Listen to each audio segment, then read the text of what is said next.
Continuando con nuestro estudio del paciente politraumatizado, vamos a estudiar lo que sería el trauma de la columna vertebral y médula espinal. En el manejo del paciente politraumatizado, el manejo de la columna vertebral, así como de la médula espinal, se realiza desde que estamos nosotros evaluando la vía aérea del paciente, es decir, desde la letra A. Entonces es importante desde un inicio, cuando estamos nosotros evaluando a nuestro paciente politraumatizado, junto con que nosotros nos estamos colocando nuestras medidas universales de protección, como serían los guantes, los lentes, el cubrebocas y la bata, al mismo tiempo nosotros tenemos que ir fijando la columna vertebral de nuestro paciente. Las lesiones de la columna vertebral se asocian frecuentemente con el traumatismo craneoencefálico, de tal manera que el 5% de los pacientes con traumatismo craneoencefálico pueden tener una lesión, ¿sí?, de la médula espinal, secundario a un daño de la columna vertebral. Por otro lado, vamos a tener que por lo menos el 25% de los pacientes con lesión de la columna vertebral van a estar asociados también con un traumatismo craneoencefálico, ya sea leve, moderado o severo. Los sitios más frecuentes de lesión de la columna vertebral va a ser generalmente a nivel de la columna cervical. Debido a que la columna cervical es la que tiene mayor movilidad, vamos a observar que en el 55% de los casos de los pacientes que tienen trauma de la columna vertebral y pueden tener también lesión de la médula espinal, se va a encontrar en la columna cervical en el 55%. Mientras que en la columna torácica se va a encontrar en el 15%. Lo mismo va a suceder en la unión tóraco-lumbar, que también se presenta en un 15% de las lesiones. A nivel lumbosacro, ¿sí?, tanto la columna lumbar como la columna sacra, también va a ser aproximadamente de un 15%. Entonces estamos viendo que por mucho las lesiones de la columna vertebral se van a encontrar a nivel cervical en más del 50% de los casos. También hay que tener presente que cuando nosotros encontramos un paciente con fractura de la columna cervical, las posibilidades de que tenga una segunda fractura distante a esa fractura de la columna cervical llega a ser hasta del 10%. Es decir, que si encontramos una lesión de la columna cervical, que decíamos que llega a ser del 55%, tenemos la necesidad de buscar otra fractura distante, ¿sí?, y podríamos encontrarlo hasta en el 10%. De ahí que es necesario que una vez que yo localice una fractura de la columna cervical, realizar radiografías del resto de la columna, ya sea la columna torácica, de la unión tóraco-lumbar, así como también de la columna lumbo-sacra. Si seguimos el estudio del trauma de la columna vertebral y la médula espinal, vamos a observar que el personal médico y paramédico debe tener la prioridad de la inmovilización. Es decir, que sobre lo que es el diagnóstico, lo más importante sería la prevención de lesiones. Por otro lado, vamos a tener que desafortunadamente hasta un 5% de los pacientes que llegan al servicio de urgencias presentan síntomas o empeoran una vez que llegaron al servicio de urgencias. Entonces presentan síntomas o bien estos pacientes empeoran una vez que llegan al servicio de urgencias. Estas pueden ser causadas por edema, ¿sí?, o isquemia, que se presenta después del traumatismo, pero desafortunadamente este 5% de los pacientes que presentan síntomas o empeoran ya en el servicio de urgencias pueden ser por una inmovilización inadecuada. De ahí que lo más importante del personal va a ser una buena inmovilización para evitar un daño secundario en nuestro paciente. Entonces sería una inmovilización inadecuada. De ahí que el personal que está en el servicio de urgencias, así como también del personal que realiza la atención prehospitalaria, desde que los paramédicos llegan a asistir a estos pacientes, desde un principio van a inmovilizar la columna cervical y, si es necesario, toda la columna vertebral con una tabla espinal larga. Es decir, que va a ser lo prioritario en este manejo de los pacientes será la prevención. Y posteriormente ya se va a detectar si efectivamente existe o no una lesión. Y por otro lado, vamos a observar que esta estabilización de la columna vertebral se va a mantener hasta que el paciente se encuentre estable. Es decir, mientras que mi paciente tenga un problema de una vía aérea permeable o un problema en la respiración, en la ventilación, respiración y oxigenación, así como problemas de circulación porque está en estado de choque, ¿sí? Hasta que no esté estable, ¿sí?, nuestro paciente, es cuando podemos valorar si el paciente tiene alguna lesión de la columna vertebral. Por otro lado, nosotros podemos ayudar a esta prevención, ¿sí?, de lesiones a través de una tabla espinal larga. Entonces, ante la sospecha de una lesión de la columna vertebral, no solamente cervical, sino también a nivel tóraco, lumbar o sacro, va a ser necesario la inmovilización de toda la columna vertebral a través de una tabla espinal larga, que se recomienda que el paciente no esté en esta tabla espinal larga no más de 2 horas, ya que después de 2 horas, sobre todo en los pacientes que tienen inmovilidad de los miembros inferiores, es decir, están parapléjicos o bien cuadriplégicos, después de 2 horas puede ser que si persisten en la tabla espinal larga, van a tener úlceras de decúbito por compresión. Entonces, de ahí la necesidad de movilizar a estos pacientes de la tabla espinal larga después de 2 horas.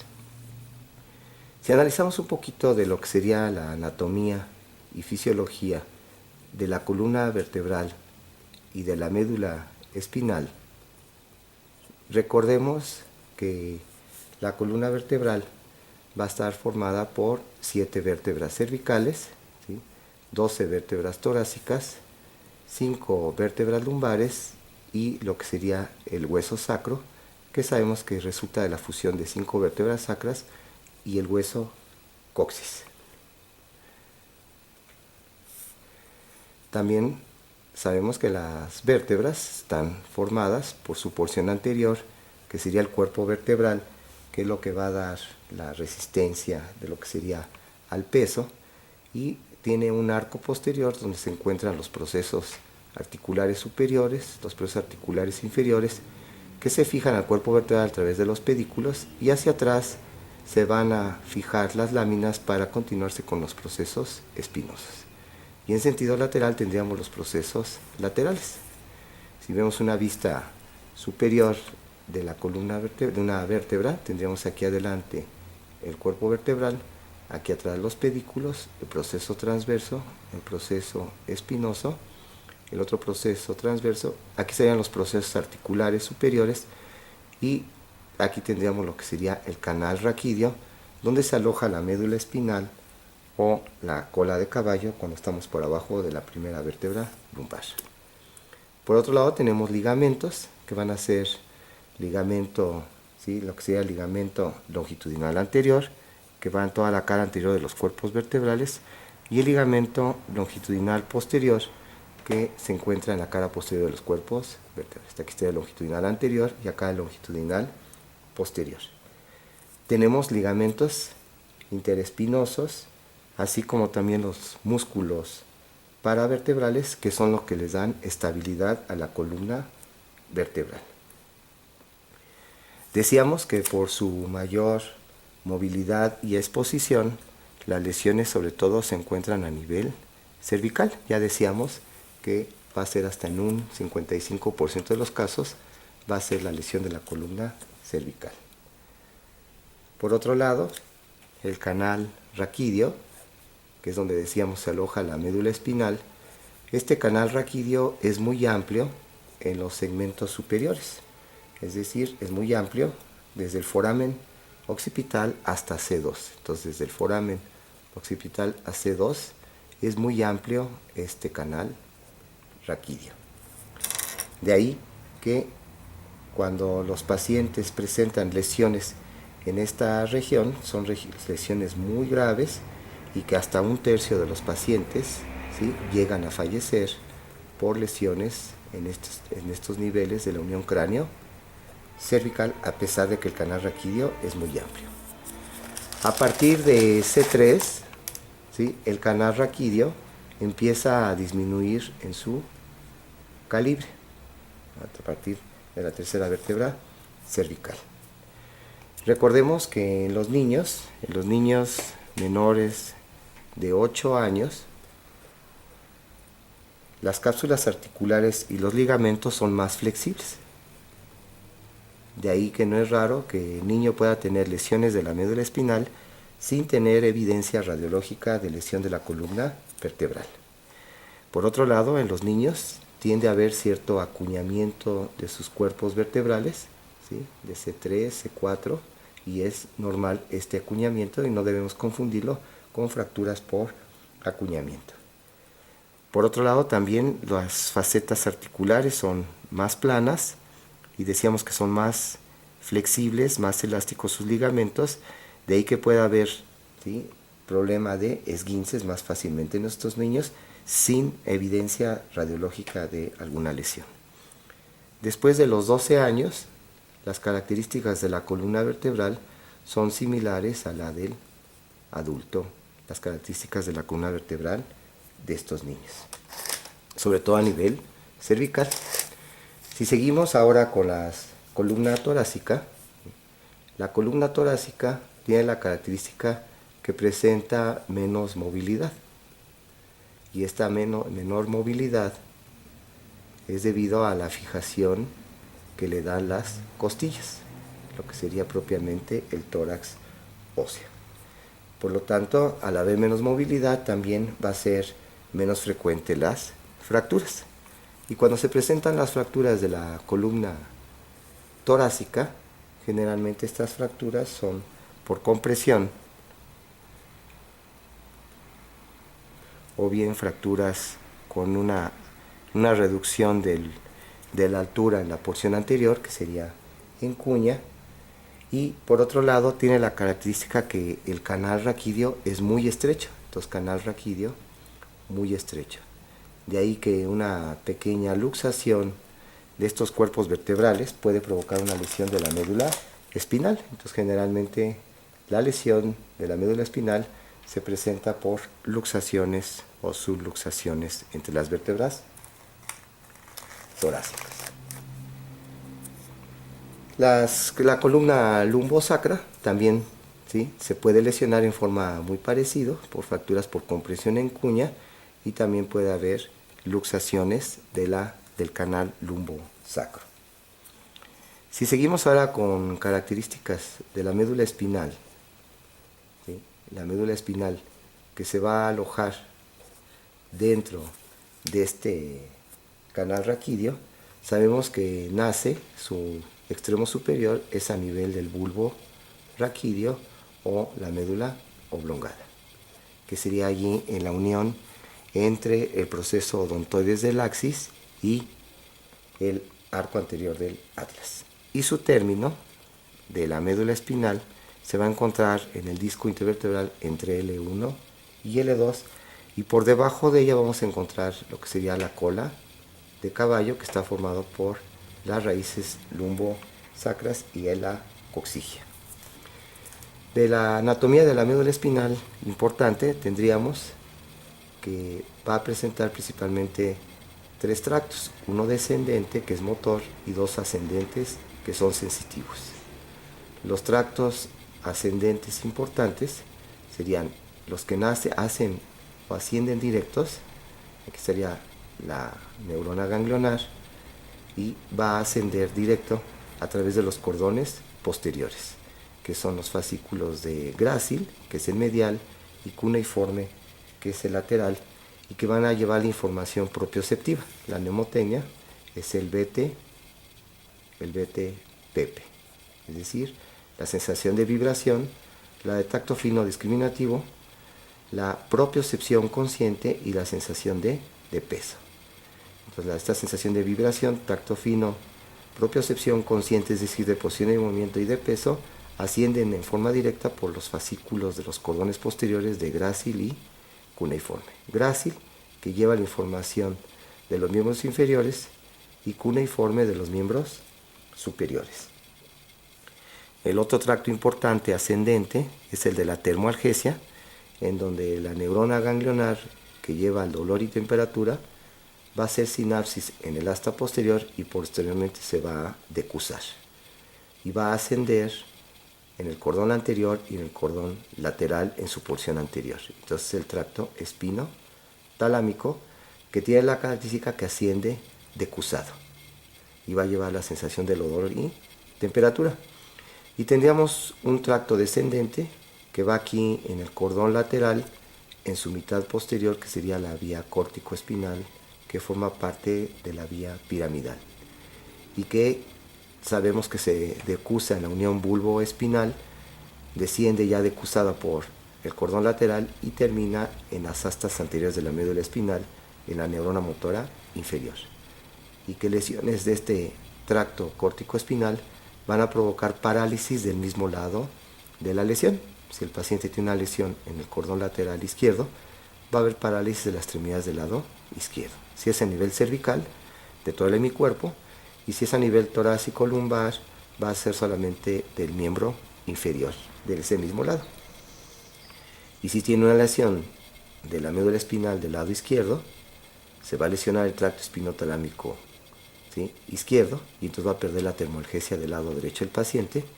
Y si se lesiona el cordón posterior izquierdo, va a perder la sensación de vibración, tacto fino y propiocepción consciente del mismo lado de la lesión.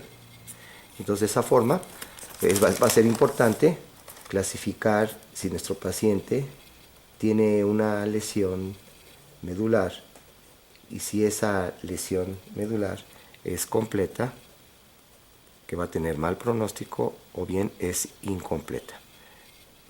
Y lo vamos a poder valorar a través de estos tres tractos.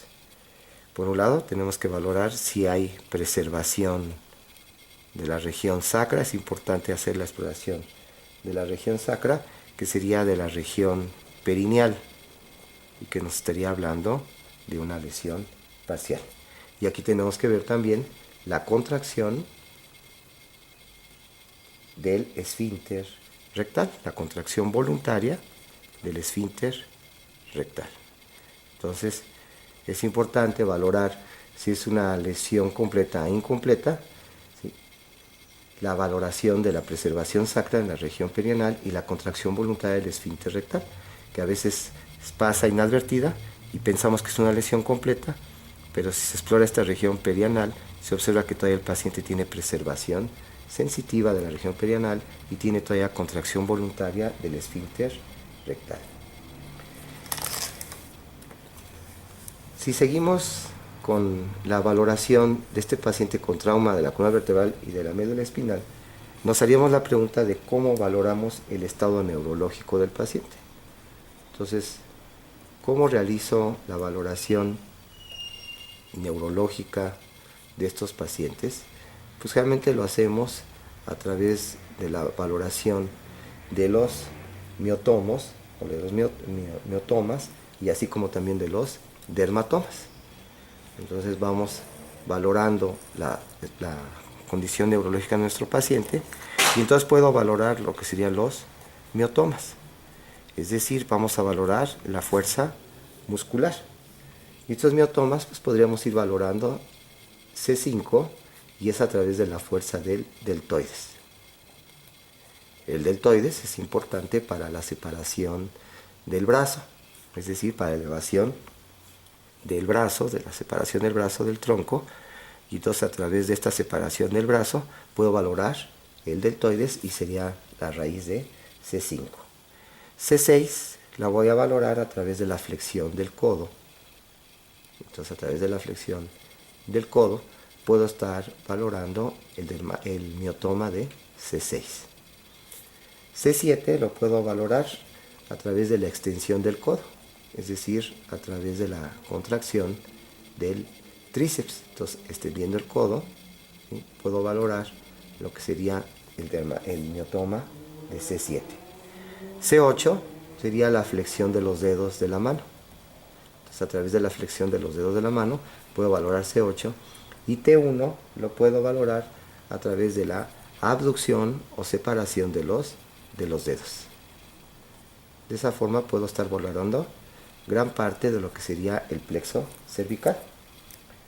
Si me voy más hacia abajo, ya en los miembros inferiores del plexo lumbosacro, puedo explorar, ¿sí?, el miotoma de L2, que sería sobre todo la flexión de la cadera. Entonces, a través de la flexión de la cadera, que es a través del iliopsoas, puedo valorar el miotoma de L2. L3 y L4 los puedo valorar a través de la extensión de la rodilla, es decir, la contracción del músculo cuádriceps. Podría pasar después a lo que sería a los miotomas de L4, L5 y S1, que va a ser la flexión de la rodilla, es decir, a través de los músculos isquiotibiales. Los voy a valorar los miotomas de L4, L5 y S1.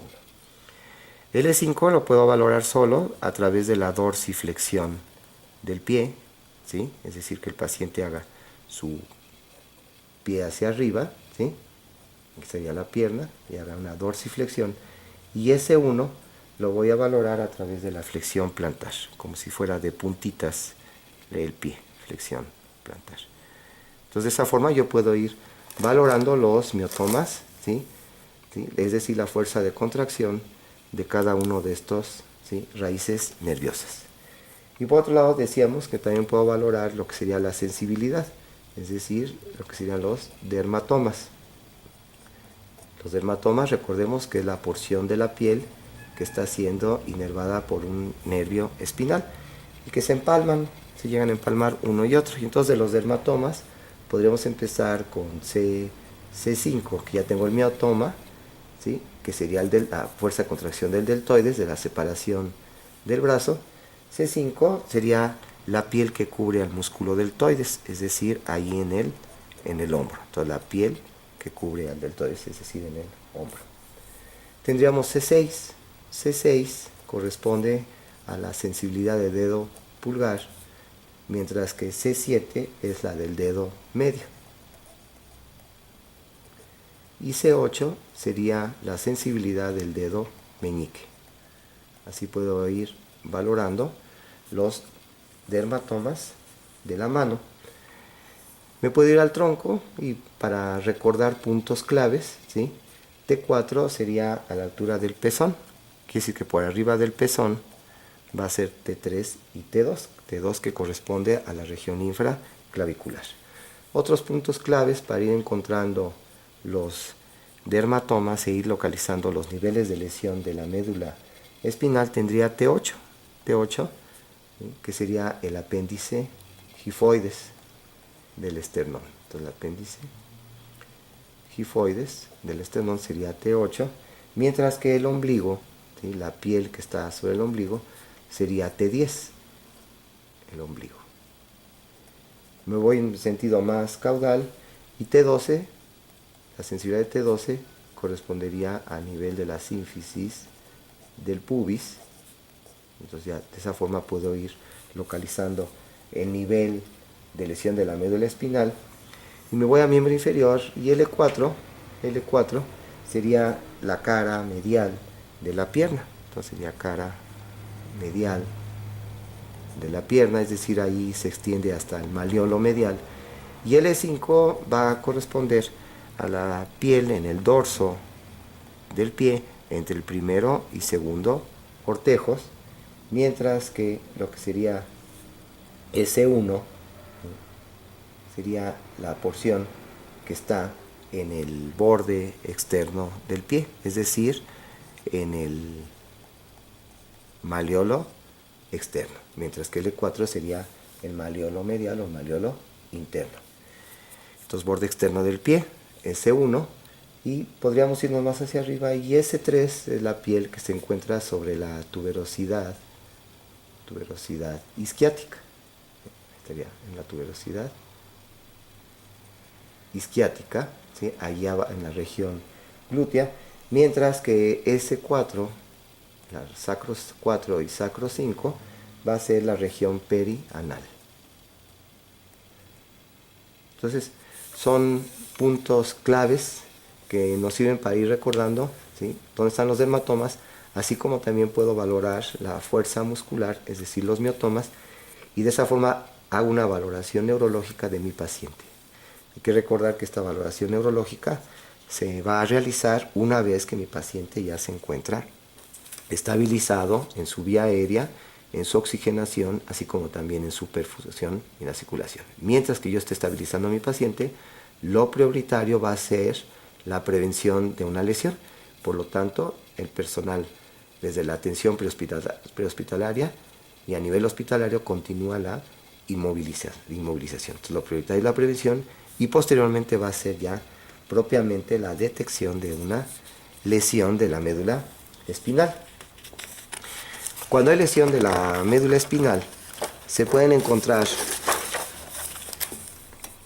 una situación que sería el choque neurogénico contra el choque espinal. Entonces, si tenemos aquí el trauma de columna vertebral y de médula espinal, ¿no?, tendríamos que ver si el paciente tiene choque neurogénico contra choque espinal. Entonces, el choque neurogénico contra lo que sería el choque espinal. El choque espinal consiste en que hay una pérdida de toda función sensitiva, motora y visceral por abajo de la lesión de la médula espinal.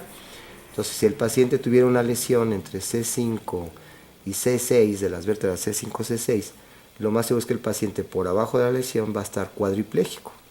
Entonces, cuando valoremos esos miotomas, el paciente no va a poder movilizar de C4 hacia abajo. Y por otro lado, también va a perder toda sensibilidad, ¿sí?, por lesión de los tractos espinotalámico, termalgesia, y de los cordones posteriores, de vibración y propiocepción inconsciente. Entonces va a tener una anestesia por abajo de la lesión. Y como hay una denervación también de las vísceras, el paciente tiende a tener un hilio paralítico, es decir, va a perder el peristaltismo, y también va a tener una vejiga, ¿sí?, retencionista. Entonces va a tener también, ¿sí?, retención urinaria por pérdida de la inervación del músculo liso de la vejiga. Entonces, esto es lo que se refiere al choque espinal, que puede durar, ¿sí?, días, semanas o meses, ¿sí? Depende mucho del grado de severidad de la lesión, también depende mucho del estado nutricional del paciente y de la edad.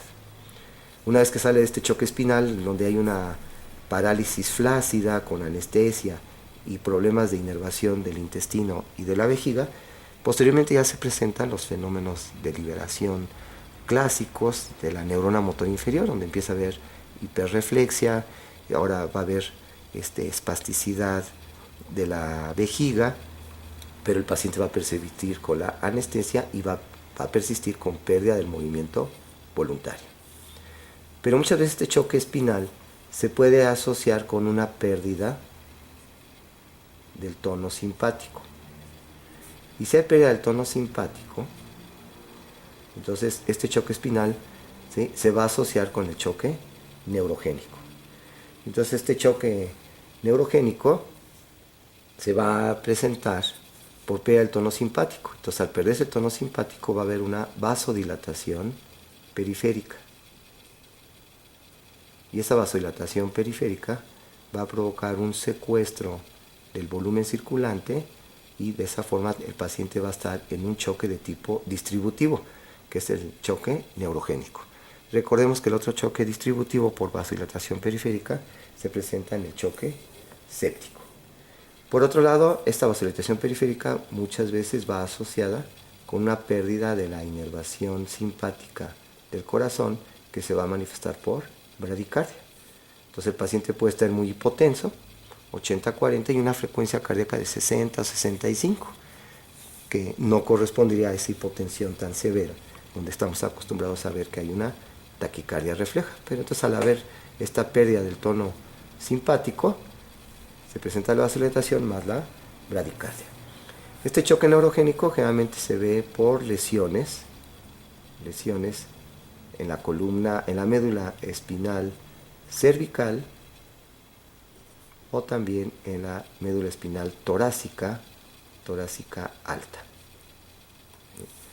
La forma de tratar este choque espinal, pues generalmente es a través de líquidos. Primero se van a administrar líquidos y se va valorando la respuesta del paciente, y si es necesario, si no responde, más bien el paciente puede necesitar vasopresores, ¿sí?, dopamina, ¿sí?, norepinefrina o incluso atropina, para combatir la bradicardia severa que tenga nuestro paciente.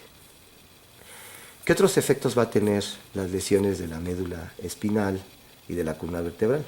Va a haber problemas, otros efectos serían una hipoventilación, sobre todo en estos pacientes que están cuadriplégicos. Va a haber parálisis de los músculos accesorios de la respiración, solamente va a tener respiración diafragmática, y a la parálisis de los músculos intercostales puede haber una hipoventilación. Así como también al perder, ¿sí?, tiene incapacidad para sentir dolor, incapacidad de sensibilidad del dolor, ¿sí?, va a enmascarar lesiones potencialmente muy serias, como sería en el abdomen agudo. Entonces, si el paciente tiene una lesión de la médula espinal, difícilmente, ¿sí?, vamos a detectar un abdomen agudo por pérdida de la sensibilidad al dolor. Entonces, el paciente puede tener un problema de peritonitis por un sangrado abdominal o ruptura de una víscera hueca, y no dar ningún dato de abdomen agudo debido a esta pérdida de la sensibilidad. ¿Cuándo vamos a sospechar de una lesión de la médula espinal? Entonces, cuando sospecho lesión de la médula espinal. Entonces, primero puedo clasificar esta lesión de la médula espinal. La puedo sospechar por todas estas alteraciones neurológicas, alteraciones sensitivas, motoras o bien viscerales. Y entonces podemos ir clasificando estas lesiones de acuerdo al nivel, ¿verdad?, o bien en la severidad del déficit neurológico, y también puedo clasificar los síndromes medulares, ¿sí? El nivel, pues, va a corresponder al segmento más caudal de la médula espinal, ¿sí?, con función sensorial o motora normal, ¿verdad? Entonces yo puedo ir explorando a mi paciente, y resulta que conforme lo voy explorando, ¿sí?, en sentido caudo rostral, lo voy explorando y encuentro que tiene una sensibilidad normal a la altura del pezón. Entonces ya puedo ir dando un nivel sensitivo a nivel de T4. Y también puedo ir explorando los miotomas, y entonces también doy un nivel motor. Muchas veces el nivel sensitivo y el nivel motor no son exactamente en el mismo nivel, y también puede ser que encuentre un nivel sensitivo de un lado y de otro lado otro nivel sensitivo. Entonces esto puede variar, puede haber discrepancia también en lo que se denomina en el nivel óseo, entre el nivel óseo, es decir, de una lesión de la columna vertebral, contra el nivel neurológico. Esto es debido a esta discrepancia entre el nivel óseo y el nivel neurológico, es muchas veces por el trayecto de los nervios espinales dentro del canal raquídeo antes de entrar o de emerger de la médula espinal, y que este trayecto de los nervios espinales en el canal raquídeo antes de emerger o de llegar a la médula espinal, ya sea sensitivos o motores, se incrementa en sentido más caudal, porque las raíces torácicas bajas o las lumbares que van a formar la cola de caballo tienen un trayecto muy largo dentro del canal raquídeo, y por eso puede haber una discrepancia entre el nivel óseo y el nivel neurológico, que se presenta más frecuentemente en sentido caudal, es decir, torácico bajo y lumbo sacro. También tengo que ir valorando la severidad de la lesión. Entonces, la severidad de la lesión puede ser que el paciente presente una lesión, decíamos, completa, que va a ser de muy mal pronóstico, o bien incompleta. Y decíamos que esto lo va a valorar a través de la exploración neurológica sensitiva y motora. Y por último tendríamos, decíamos, los síndromes medulares. Los síndromes medulares puede ser que tenga un síndrome de sección medular, que este síndrome de sección medular es una lesión, ¿sí?, completa de la médula espinal, y que me puede dar un choque espinal con pérdida de función sensitiva motora y visceral por abajo de la lesión. Pero por otro lado puedo tener, ¿sí?, síndromes medulares por lesión incompleta, y entonces, por ejemplo, tengo el síndrome medular central. El síndrome medular central, ¿sí?, se va a caracterizar porque va a haber pérdida de los miembros superiores. Entonces se presenta frecuentemente a nivel cervical. Entonces el paciente presenta sobre todo parálisis de los miembros superiores y están menos tomados los miembros inferiores. Esto es debido a que en la médula espinal, el tracto córtico espinal, los miembros inferiores superiores van más mediales, más que los miembros superiores van más laterales. Entonces una lesión centromedular lesiona más los miembros superiores que los miembros inferiores. También hay alteraciones sensitivas, ¿sí?, más acentuadas también en los miembros inferiores, aunque también en los miembros inferiores. Y por otro lado, generalmente estas lesiones de síndrome central se presentan por hiperextensión del cuello.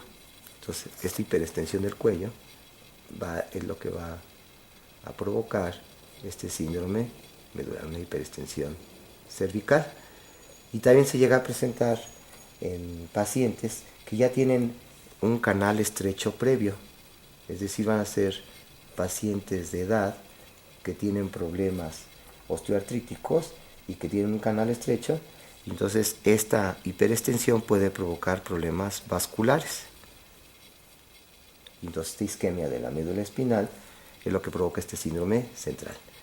Y más o menos lo que se ve es que tiene mejor pronóstico, es de los que tienen mejor pronóstico de los síndromes medulares. Otro síndrome medular, aparte del síndrome medular central, tenemos el de medular anterior. Este medular anterior, ¿sí?, tiene la característica que si se presenta a nivel torácico, el paciente va a estar con parálisis de los miembros inferiores, va a estar parapléjico el enfermo, y también va a perder la termoalgesia. Esto es debido a que se lesionan sobre todo el cordón lateral y el cordón anterior. Entonces aquí tendríamos la médula espinal, la sustancia gris, entonces se lesiona aquí los cordones laterales donde va el tracto córtico espinal y el cordón anterolateral donde va el espino talámico. Pero se conservan los cordones posteriores, es decir, no hay trastornos de la propiocepción ni de la vibración. También piden el control de esfínter a estos pacientes, y si lo comparamos con el síndrome medular central, este tiene peor pronóstico. Difícilmente el paciente se va a recuperar. Y por último tendríamos el síndrome medular lateral de hemisección, ¿sí?, medular lateral, que antes se denominaba el síndrome de Brown-Séquard. Entonces el Brown-Séquard, en donde el paciente tiene una lesión de la hemimédula. Se puede presentar en lesiones en traumatismos penetrantes, y entonces el paciente va a tener parálisis del mismo lado de la lesión, porque se lesiona corticoespinal, va a perder la propiocepción, los corones posteriores también del mismo lado de la lesión, pérdida de la propiocepción, pero del lado contrario a la lesión va a perder la termoalgesia. ¿Sí? Hay pérdida de la termoalgesia contralateral. Si seguimos estudiando las lesiones por traumatismo de la columna vertebral y la médula espinal, podemos ir clasificando estas lesiones por su morfología. Entonces, por su morfología, ¿sí?, puedo tener lesiones que sean penetrantes. Entonces, por bala, ¿sí?, lesiones penetrantes que pueden estar lesionando a la columna vertebral y también a la médula espinal. Puedo también tener lesiones de la médula espinal, pero sin lesiones evidentes de la columna vertebral a través de los estudios radiológicos. Entonces puedo tener una lesión de la médula espinal, ¿sí?, sin alteraciones radiológicas. Que esto puede ser frecuentemente en los niños por la laxitud ligamentaria que decíamos y el aplanamiento de sus carillas articulares. Tienen gran movimiento y presentan esguinces, movimientos muy bruscos, donde pueden lesionar a la médula espinal y entonces el niño va a tener un déficit neurológico, pero al realizar la valoración radiológica sin alteraciones radiológicas. Entonces siempre hay que tener presente que el paciente puede tener una lesión de la médula espinal sin haber forzosamente alteraciones radiológicas de la columna vertebral. Por su morfología, las lesiones de la columna vertebral puede haber también fracturas, ¿sí?, con luxaciones, donde hay desplazamiento ya sea anterior o posterior entre los cuerpos vertebrales, o simplemente hay fracturas de la columna vertebral, ¿verdad? Vamos a tener que todos los pacientes que tienen lesión evidente de la médula espinal o bien tienen alteraciones en las radiografías de la columna vertebral, ¿sí?, para fines prácticos, todos estos pacientes que tienen un déficit neurológico sensitivo motor o bien al realizar las radiografías tienen lesiones de la columna vertebral, tienen una fractura o tienen una luxación, todas estas lesiones las vamos a considerar como inestables. Ya va a ser función del especialista, del ortopedista o del neurocirujano, la de valorar si es o no inestable, y que a veces es difícil de determinar. Pero para fines prácticos, nosotros en un servicio de urgencias, todo paciente que tenga una alteración neurológica o al realizar las radiografías tiene lesión de la columna vertebral, una fractura o una luxación, lo vamos a considerar como inestable esta lesión. Recordemos que todos los pacientes que tengan lesión a partir arriba de T6, ¿sí?, generalmente todos estos pacientes van a tener alteraciones de las 4 extremidades que pueden estar cuadriplégicos. Mientras que los pacientes que tienen lesiones por abajo de T1 generalmente van a estar parapléjicos. Entonces, de esa forma ya estuvimos estudiando, ¿sí?, algunas de las características de lesiones de la médula espinal con choque neurogénico, choque espinal, ¿sí?, y cómo complican la ventilación de nuestro paciente y que también complican la exploración de estos pacientes, porque al perder la sensibilidad del dolor puede enmascararse un abdomen agudo, y que cuando sospecho lesión de la médula espinal debo determinar el nivel de lesión a través de los miotomas y de los dermatomas, el grado de severidad si es completa e incompleta, y determinar qué síndromes medulares que me van a servir de pronóstico. Y por otro lado, las lesiones de la columna vertebral y la médula espinal, puede ser que el paciente tenga lesión de la médula espinal sin evidencia de alteraciones radiológicas, pueda tener lesiones penetrantes en la columna vertebral, o bien fracturas asociadas a luxaciones o simplemente fracturas sin luxaciones.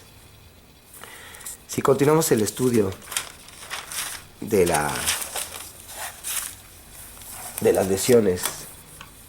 lesiones de la columna vertebral y de la médula espinal, podemos estudiar lo que serían los tipos de lesiones de la columna vertebral, es decir, qué fracturas, qué luxaciones podemos encontrar en estos pacientes. Entonces vamos a poner tipos de lesiones de la columna vertebral. Por un lado hablaríamos, pues sería del mecanismo, los mecanismos de lesiones de la columna vertebral. Entonces, estos mecanismos pueden ser, por ejemplo, por sobrecarga axial, ¿verdad? Cae un objeto muy pesado sobre la cabeza, ¿sí? Entonces sería una sobrecarga axial que puede provocar estallamiento de alguna de las vértebras. O bien por una flexión forzada o también una extensión muy importante, ¿sí? También puede ser por movimientos de rotación, así como también de una flexión, ya no en el sentido anterior, sino una flexión lateral, ¿sí? De la columna vertebral, o bien por tracción, que sería por distracción o tracción. Entonces son los probables mecanismos en cómo se puede lesionar la columna vertebral. Y podríamos hablar también de niveles. Entonces vamos a empezar del sentido rostral caudal. Entonces tendríamos, por ejemplo, la luxación entre el atlas y el occipital. Entonces la luxación atlanto-occipital. Generalmente estas se presentan por flexión muy importante asociada a distracción, es decir, a tracción de la cabeza. Entonces, a través de esta flexión y tracción, de distracción, se puede provocar una lesión del tronco cerebral y esto provocar una apnea porque se lesiona el bulbo raquídeo o la médula oblongada y se va a asociar también con lesión de parálisis de las cuatro extremidades, es decir, el paciente va a estar cuadripléjico. Esta lesión atlanto-occipital, ¿sí?, puede ser mortal, hasta en el 19% de los casos es mortal. El paciente propiamente fallece en el sitio del accidente. Muchas veces esta luxación atlanto-occipital se presenta en el síndrome, ¿sí?, de sacudida del bebé. Entonces este síndrome del niño sacudido, de sacudida del bebé, ¿sí?, que se presenta este sacudimiento de la cabecita del bebé, puede provocar, ¿sí?, esta luxación atlanto-occipital que decíamos puede ser mortal. El tratamiento de un inicio va a ser una inmovilización de la columna vertebral, ¿sí?, que decíamos, esto va a ser a través de un collarín semirrígido cervical, pero también hay que poner otros elementos de fijación como serían tirantes o cintas con inmovilizaciones laterales de la cabeza. Si nos vamos a otras lesiones de la columna vertebral, después de haber explicado las luxaciones atlanto-occipital, podríamos tener las fracturas de la primera vértebra cervical, serían las fracturas del atlas. Recordemos que el atlas está constituido por sus masas laterales y unidos por su arco posterior y el arco anterior, ¿verdad? Y aquí estarían los procesos transversos de las vértebras, de esta primera vértebra cervical del atlas. Y aquí atrás de su arco anterior tendríamos el proceso odontoides del axis. Y se observa que estas fracturas del atlas no son muy frecuentes, más o menos corresponden al 5% de las fracturas de la columna cervical y que muchas veces, es decir, hasta en el 40% de los casos, estas fracturas del atlas se asocian con fracturas de la segunda vértebra cervical del axis. Entonces no es raro que tengamos fractura del atlas asociada a fracturas del axis hasta en el 40%. Una de estas fracturas muy características, por ejemplo, sería la fractura, ¿sí?, que es por estallamiento, por estallido de ambos anillos, que es la fractura de Jefferson. Esta fractura de Jefferson, que consiste en que se desprenden tanto el arco posterior como el arco anterior del atlas, de las masas laterales se separan Y un mecanismo común sería la sobrecarga axial, ¿verdad? El cuerpo pesado que cae sobre la cabeza o una caída sobre la cabeza puede provocar estas fracturas.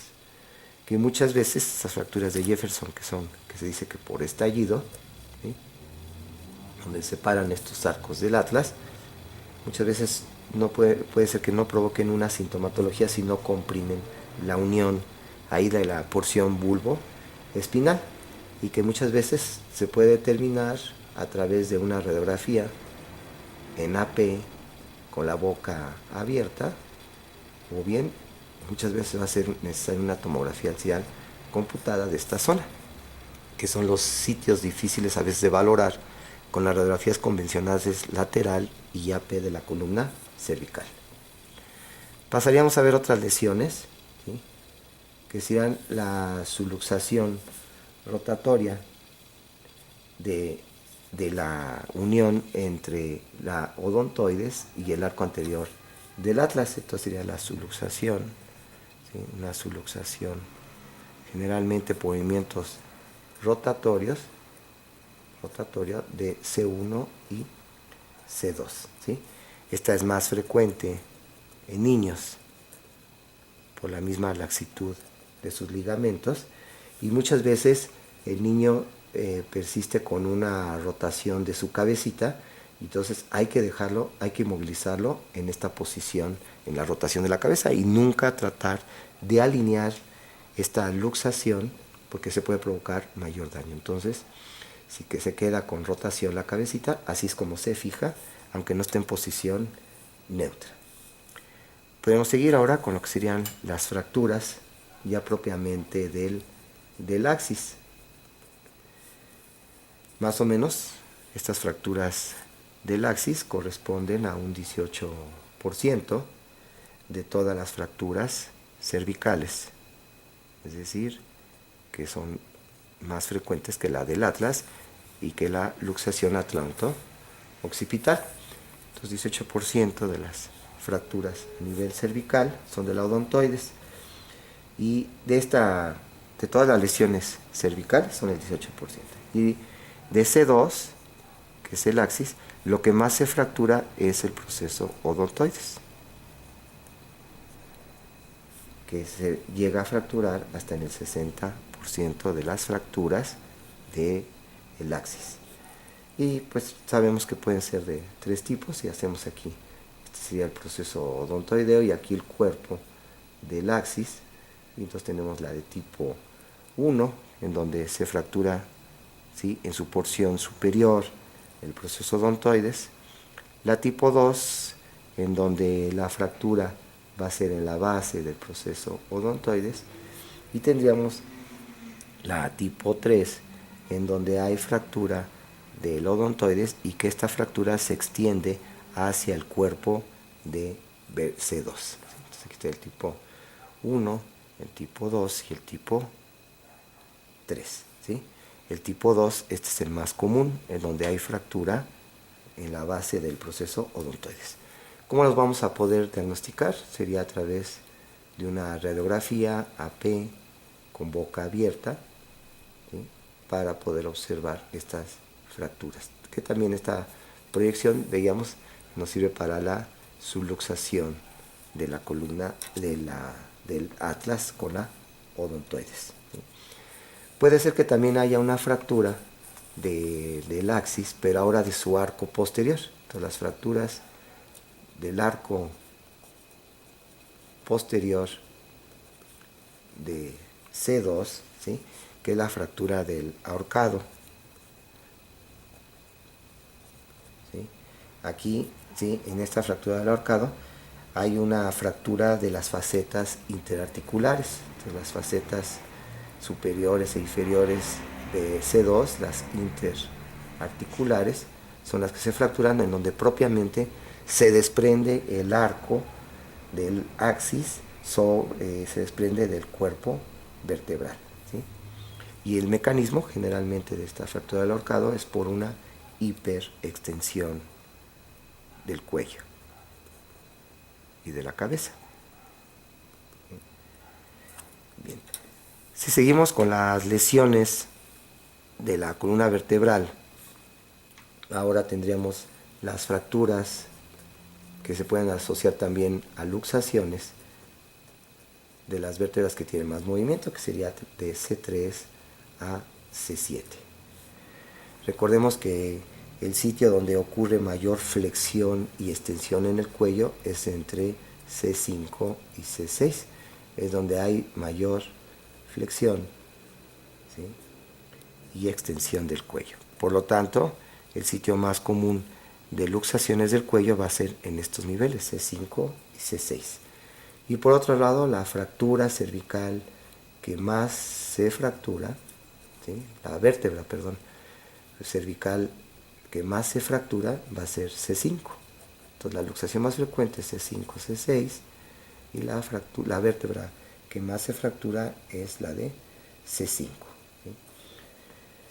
Recordemos que cuando existen estas subluxaciones, ¿sí?, de C5, C6, cuando son luxaciones facetarias, es decir, que propiamente se pierde la continuidad entre los procesos articulares C5, C6, va a presentarse hasta el 80%, va a presentarse lesión neurológica, que va a ser muy grave, porque va a estar el paciente cuadripléjico, va a tener problemas ventilatorios.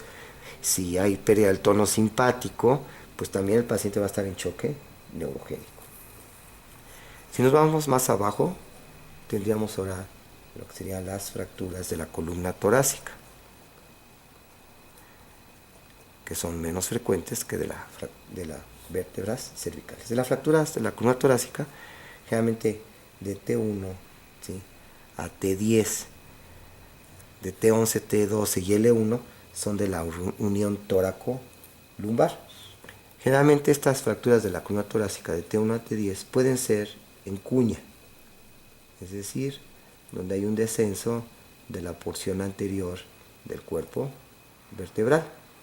Estas fracturas en cuña generalmente son estables, ¿sí?, y requieren una inmovilización con una tabla espinal larga, ¿sí?, y van a requerir un soporte rígido.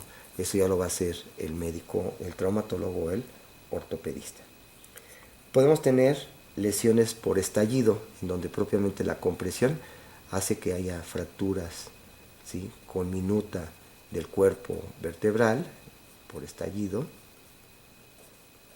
o puedo tener fracturas transversas del cuerpo vertebral, ¿sí?, fracturas transversas del cuerpo vertebral, que son las fracturas de Chance, y puedo tener fracturas de la columna vertebral de T1 a T10 con luxación. Entonces estas fracturas por estallido, las de Chance, que generalmente se presentan en los pacientes que generalmente van en el asiento trasero y que tienen un cinturón de seguridad de 2 puntos que nada más es en cintura, este fenómeno de aceleración brusca provoca la fractura de Chance, que es en sentido transverso, a nivel torácico, o también se presenta a nivel lumbar, ¿sí?, y entonces puede tener lesiones en el retroperitoneo o también lesiones intraabdominales. Todas estas fracturas de estallido, de Chance y fracturas con luxación se requieren inestables, se definen inestables y van a requerir una estabilización o una fijación interna. Si nos vamos ahora, decíamos, a la unión tóraco-lumbar, que sería de T11 hasta L1, generalmente estas lesiones se presentan por hiperflexión, una caída de pie, y esa caída de pie provoca una hiperflexión entre el tórax y el abdomen y provoca lesiones de estas vértebras con hiperflexión, y generalmente hiperflexión con rotación. Todas estas lesiones, ¿sí?, se van a considerar inestables. Todo este tipo de lesiones, esos son inestables. Y por último tendríamos las lumbares, que tienen un comportamiento muy semejante a las torácicas, es decir, que pueden ser en forma de cuña, estallamiento o de estallido, de chance o fracturas, luxaciones, también las lesiones lumbares. Entonces, de esa forma ya tendríamos una clasificación de las lesiones de la columna vertebral, ¿sí? Tanto los mecanismos de lesión, así como también en los diferentes niveles, pasando por la luxación atlanto-occipital, que es la que se presenta en la síndrome de sacudida del bebé, así como también lesiones del atlas, que son las fracturas de Jefferson, o bien las fracturas del axis, con sus 3 tipos, y así como también la fractura, aquí sería del proceso odontoides, o bien fractura del axis, pero donde se desprende su arco posterior, que es la fractura del ahorcado por una hiperextensión. Y tendríamos las fracturas más frecuentes, que son del C3 al C7, donde el sitio de más movilidad es C5, C6, ¿sí? Y la fractura más común es a nivel de C5, que si hay una luxación facetaria presenta lesión neurológica frecuentemente, y las de la región torácica, T1, T10 y lumbares, decíamos cuña, estallido, chance, fractura, luxación, y de la unión toracolumbar, que generalmente es por hiperflexión con rotación.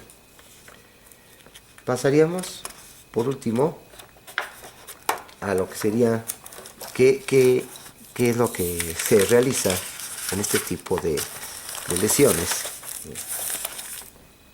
¿Cómo lo vamos a manejar estos pacientes? Entonces tendríamos trauma de columna vertebral y lesión de médula espinal.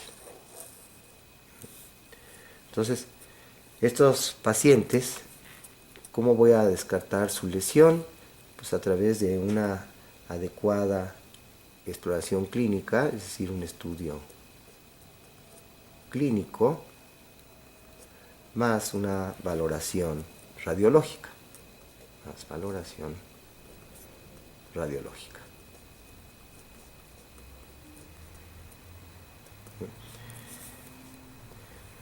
Quiere decir que yo puede ser que tengo un paciente, ¿sí?, que por un lado está totalmente consciente, es decir, no alteraciones de su sensorio. Y es un paciente que tiene suficiente edad para que me pueda dar la sintomatología de sus molestias en forma adecuada, entonces sin alteraciones del sensorio. No tiene, por lo tanto, el paciente efectos de drogas, ¿verdad? O sea, un efecto de drogas de alcohol o de otro tipo de medicamentos, de otro tipo de drogas ilegales. Por el otro lado, es un paciente que no refiere dolor espontáneo en el cuello, entonces sin dolor espontáneo en el cuello. Por otro lado, no hay alteraciones neurológicas, es decir, lo exploro y no tiene alteraciones neurológicas. Es decir, aquí ya estoy en la evaluación secundaria, es decir, mi paciente ya lo estabilicé en A, B, C, ¿verdad? Descarté un problema neurológico D. Y en la evaluación secundaria, una vez que mi paciente está bien estabilizado, con calma puedo hacer un estudio clínico de su función de su médula espinal, de exploración neurológica. Y entonces observo que no tiene ninguna alteración de su sensorio, tiene suficiente edad el paciente para que sea creíble todo lo que me refiere. No tiene dolor espontáneo en el cuello o en el resto de la columna vertebral. No tiene alteraciones neurológicas, exploré sus dermatomas, sus miotomas, no tiene ninguna alteración neurológica. Entonces en ese momento puedo retirar con cuidado el collarín, manteniendo la cabeza en posición neutra, y voy a hacer una exploración de compresión, ¿sí?, sobre el cuello, en la nuca, lo que sería la columna cervical. Entonces voy haciendo una compresión digital de las apófisis espinosas de la columna cervical, y el paciente nos refiere una hipersensibilidad, es decir, no hay dolor a esa exploración. Posteriormente, al paciente le pido que en forma voluntaria, es decir, en forma activa, él realiza movimientos de flexión y extensión del cuello. Es decir, no lo realizo yo el médico, sino que le pido al paciente que en forma voluntaria realice movimientos de flexión y extensión. Si el paciente no refiere ninguna molestia a la flexión y extensión, ni tuvo molestias al hacer la exploración de la columna cervical con cuidado, no hay dolor, zonas de hipersensibilidad, no tiene alteraciones neurológicas, no tiene dolor espontáneo, no hay alteraciones de su sensorio, ¿sí? Quiere decir que este paciente no requiere radiografías. De esa forma ya descarté que el paciente tuviera alguna alteración, ¿sí?, de lesión de la columna vertebral. Entonces no es necesaria la valoración radiológica. Pero si el paciente tiene alguna alteración de su sensorio, o tiene una edad, es de edad muy pequeña, o tiene datos está bajo efecto de alguna droga, o tiene un dolor espontáneo en el cuello, o bien tiene cualquier alteración, una debilidad de un hemicuerpo, o tiene zonas de hipersensibilidad de exploración, ¿sí? Entonces ese paciente, ¿sí?, va a requerir continuar con la inmovilización. Entonces si alguno de estos datos no están presentes, entonces se debe continuar con la inmovilización. Y de acuerdo a la cinemática del trauma, si es necesario continuar con la inmovilización de toda la columna vertebral con la tabla espinal larga. Que cabe en la tabla espinal larga la vamos a quitar en la revisión secundaria. Cuando rotamos al paciente en bloque, se requieren cuatro miembros del equipo de urgencias, en donde uno fija la cabeza y el cuello, otros dos van a rotar hombro, cadera y miembros inferiores, y un cuarto que es el que va a realizar la exploración de toda la columna vertebral. Entonces, sí, va a tener que continuar la inmovilización y va a requerir el paciente una valoración radiológica. Generalmente va a ser de toda la columna vertebral. Y esto es lógico porque si mi paciente, por ejemplo, está inconsciente, tiene alteraciones del sensorio por un traumatismo encefálico, pues va a tener que hacer radiografías de toda la columna vertebral. Ya decíamos que si encontramos una lesión de la columna vertebral cervical, una fractura, tenemos 10% de posibilidades de encontrar otra fractura en otro sitio distante. Entonces esta valoración radiológica de toda la columna vertebral, pues vamos a necesitar una radiografía lateral, ¿sí?, de columna cervical, que se debe ver desde la unión atloido-occipital hasta, ¿sí?, la unión de la séptima vértebra cervical con la primera torácica. Entonces la unión es 1, 2, 3, 4, 5, 6, 7, con la unión de T1. Entonces es importante ver la unión de C7 y T1. Entonces tiene que ser una valoración radiológica completa, ir viendo la distancia, que sería el atlas, que no tiene apófisis espinosa. La primera apófisis espinosa más voluminosa es la de C2, ¿verdad? Entonces tengo que ir viendo la distancia entre las apófisis espinosas. Tengo que ver la alineación del vértice de las apófisis espinosas, la alineación de la unión entre las láminas, que es la base de las apófisis espinosas, la columna de alineación de la cara posterior de los cuerpos vertebrales y la columna o la línea de alineación de la parte anterior de los cuerpos vertebrales. Son las 4 columnas.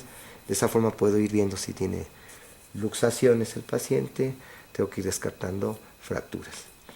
Si no es factible ver la unión de C7-T1, se puede tomar la posición de nadador, en donde el paciente, en la proyección oblicua, se le pide que levante un brazo y el otro se mantiene descendido y se mete el rayo en forma tangencial. Aquí va atrás el chasis y entonces ya puedo ver a través de esta posición de nadador, puedo ver la unión entre C7 y T1, que a veces no es posible en una lateral.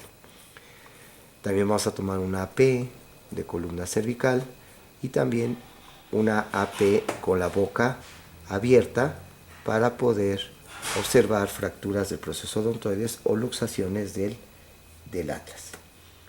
Entonces es muy importante, ¿sí?, que en el manejo general de estos pacientes, bueno, también puedo tomar estudios especiales como sería una tomografía sea computada, con cortes finos, tridimensional, sobre todo en la unión cráneo-cervical, así como también de la unión de C7 y T1. Y también se puede tomar una resonancia nuclear magnética, sobre todo cuando sospecho lesiones de la médula espinal, que me va a dar información de lesiones de la médula espinal, así como también de discos intervertebrales y de lesiones ocupativas, como puede ser un hematoma intrarraquídeo. Entonces, ya concluyendo, estamos observando que en el manejo general del paciente con lesiones de la columna vertebral y la médula espinal, lo fundamental va a ser la inmovilización. ¿Y cuándo se inicia? Se inicia desde la atención prehospitalaria y la continuamos en la atención intrahospitalaria, y ya dependiendo de la valoración clínica, así como de la valoración radiológica, vamos a valorar si es una lesión inestable de la columna vertebral y que va a requerir la valoración del experto. Es muy importante que al estar valorando las radiografías de toda la columna vertebral, ¿sí?, es importante que el que valore estas radiografías debe ser un agente ya con experiencia. Si tenemos alguna duda, debe continuarse la inmovilización, ¿sí? Y esta inmovilización debe ser en posición neutra, a menos que haya quedado rotada la cabeza. No se debe intentar de alinear, entonces no intentar alinear esa columna, si se inmoviliza en la posición que haya quedado. Recordemos que el collar cervical rígido, ¿sí?, no garantiza una estabilización total.